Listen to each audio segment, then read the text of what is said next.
BJP రాష్ట్ర అధ్యక్షుడు ధర్మపురి మాధవ్ కడప జిల్లాలో పర్యటించారు. సారథ్యం నేపథ్యంగా ఆయన రాష్ట్ర పర్యటనకు శ్రీకారం చుట్టారు. తొలి గడపగా తిరుమల తలుపు లాంటి కడపను ఎన్నుకోవడంపై అభిమానం వ్యక్తం చేశారు. అన్నమాచార్యులు వేమన, సిపి బ్రౌన్ వంటి మహానీయులు నడియాడన గడ్డ గడప అని గుర్తు చేశారు. ఇది కేవలం సాహిత్యపు నిలయం మాత్రమే కాక రాజకీయంగా ప్రాధాన్యం ఉన్న ప్రాంతమని పేర్కొన్నారు.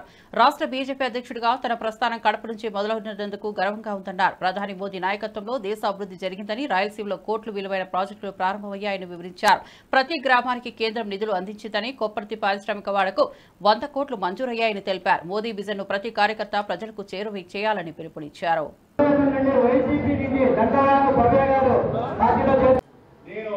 భారతీయ జనతా పార్టీ అధ్యక్షుడిగా బాధ్యత తీసుకున్న తర్వాత మొదటిగా మనకి దేవుని చెంతకు వెళ్ళాలి అంటే కలియుగ వెంకటేశ్వర స్వామి శ్రీ వెంకటేశ్వర సన్నిధి తిరుమలకి వెళ్ళాలి అంటే తొలి గడప నుంచి ప్రారంభించాలి. కేవలం అదే కాదు, దక్షిణాది ప్రాంతం నుంచి కాశీపురానికి వెళ్ళాలి అంటే ఈ గడప దాటి వెళ్ళాలి. ఉత్తరాది నుంచి రామేశ్వరం రావాలి అంటే ఈ గడప దాటి రావాలి. ఆ విధంగా 3 ప్రాంతాల నుంచి ఎవరైనా మిగతా ప్రాంతాలకు వెళ్ళాలంటే ఈ గడప తొక్కాల్సిన అవసరం ఉంది. కనుకనే భారతీయ జనతా పార్టీ రాష్ట్ర అధ్యక్షుడిగా బాధ్యత స్వీకరించిన నేను ఈ యొక్క రాష్ట్ర పర్యటన చేయాలంటే ఉత్తరాదికి వెళ్ళాలా, దక్షిణాదికి వెళ్ళాలా, మొత్తం సమూలాగ్రంగా ఆంధ్రప్రదేశ్ పర్యటన చెయ్యాలి అంటే ఎంచుకున్న ప్రాంతం మన తొలి గడప, దేవుని గడప, కడప జిల్లా. మన కడప జిల్లా రాజకీయానికే కాదు, మన తెలుగు భాషకి ఈరోజు ప్రాచీన హోదాకి రావడానికి కారణమైందని తొలి తెలుగు శాసనం మన ప్రాంతంలోనే దక్కి మన భాషకి అత్యున్నత స్థానం, క్లాసికల్ లాంగ్వేజ్ స్టేటస్ దేశంలో వచ్చిన 3 భాషల్లో తెలుగు భాష రావడానికి కడప జిల్లా కారణం.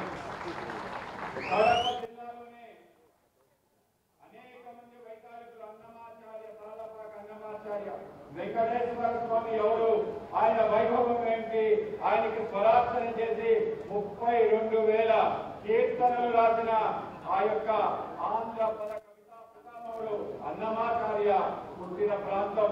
అలాగే మనందరికీ తెలుసు, ఎవరైతే మన తెలుగు భాషకి ఒక నిఘంటువు రాసి ఈ యొక్క భాషలో అద్భుతమైన అనేక కవులు, ప్రజా కవిగా, సాంఘిక సంస్కర్తగా పేరుగాంచిన మన యోగి వేమన యొక్క పద్యాలు ముఖ్యమైపోతే ఆ పద్యాలు వెలికి తీసి మనకు ఆ అమృత భాండాన్ని అందించిన చార్లెస్ ఫిలిప్ బ్రౌన్ మన ప్రాంతంలో కలెక్టర్ గా ఉంటూ తెలుగు భాష కోసం చేసిన ఎనలేని సేవకి దానికి ఒక పుస్తక రూపం తీసుకొచ్చి ఆ యొక్క నిఘంటువుని తొలి ఆంగ్ల తెలుగు నిఘంటువుని తయారు చేసిన వ్యక్తితో పాటు మన ఇతిహాసంలో ఉన్న అనేక చరిత్ర పుటలు రాసిన వ్యక్తి సిపి బ్రౌన్. అలాగే యోగి వేమన గారు వేమన శతకాన్ని కూడా తీసి మనకు అందించారు. యోగి వేమన అంటే ఆట వెలది అనే పద్యాలు రాసి వేసిన ఈటగాడు. అలాగే ఏదైతే శాంతత భావాలని తొలగించిన ఒక సాంఘిక సంస్కర్త, అటువంటి యోగి వేమన మన ప్రాంతంలోనే. అలాగే అనేక మంది ఆ యొక్క యోగి వేమన, సిపి బ్రౌన్ యొక్క ముందుకు తీసుకెళ్ళడానికి జానవర్తి హనుమత్ శాస్త్రి గారు, బ్రౌన్ శాస్త్రి గారు కడపలో ఉండి మన సిపి బ్రౌన్ యొక్క ఏదైతే గ్రంథాలయాన్ని నిర్మించి అన్ని గ్రంథాలు తెలుగు భాషకు సంబంధించిన 30,000 పైగా గ్రంథాలన్నీ కూడా సమీకరించి ఒకే చోట చేర్చిన అద్భుతమైన నిలయం మన కడపలోనే ఉంది.